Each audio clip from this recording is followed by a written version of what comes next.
पिळदार मिशा आणि मजबूत शरीर यष्टीचे अण्णासाहेब पाटील कष्टकऱ्यांचे दैवत आणि मराठ्यांच्या न्याय हक्कासाठी लढलेले लढवय्ये नेतृत्व म्हणून महाराष्ट्राला परिचित आहे।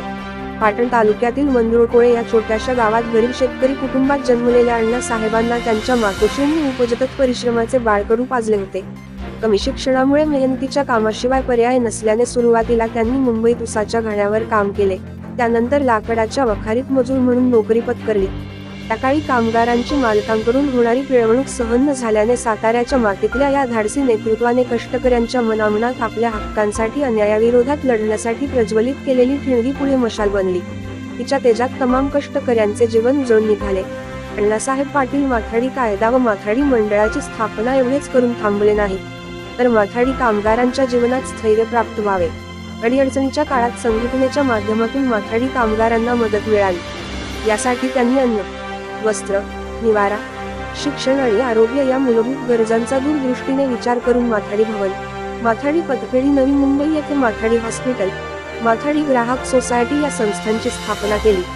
सिडको मार्फत माथाडी कामगारांना घरे मिळवून दिली। माथाडी कामगारांच्या मुलांना आधुनिक दर्जेदार शिक्षण मिळावे म्हणून पतपेढीच्या माध्यमातून अनेक शैक्षणिक योजना सुद्धा राबविल्या। अण्णासाहेब पाटील हे मराठा समाजाच्या न्याय हक्कासाठी आणि कष्टकरी माथाडी कामगारांच्या प्रश्नांसाठी शेवटच्या श्वासापर्यंत लढले। त्यांनी 1980 मध्ये मराठा महासंघाची स्थापना केली। आर्थिक निकषावर आरक्षणासाठी 22 मार्च 1982 रोजी त्यांनी मोर्चा काढला होता।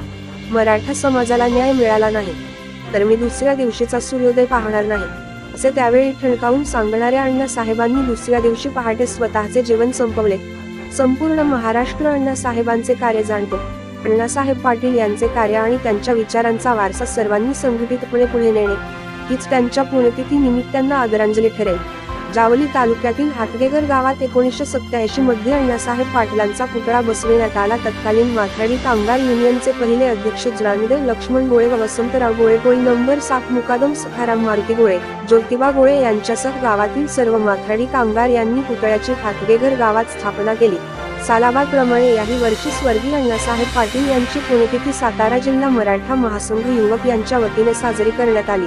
यावेळी सामाजिक कार्यकर्ते जयवंताबा पवार, सातारा जिल्हा युवक जिल्हाध्यक्ष श्री जितेंद्र गायकवाड, जिल्हा युवक उपाध्यक्ष गणेश बाबर, जिल्हा युवक संघटक श्री राजेंद्र इथापे, जावली तालुका महिला युवती अध्यक्ष सौ शिल्पा गोळे, गावच्या सरपंच सौ प्रमिला गोळे, सौ सुरेखा गोळे, सदस्य श्री श्रीहरी गोळे, श्री अमोल गोळे, श्री सदाशिव पार्टे, श्री प्रकाश गोळे तसेच हातगेघर येथील ग्रामस्थ उपस्थित होते।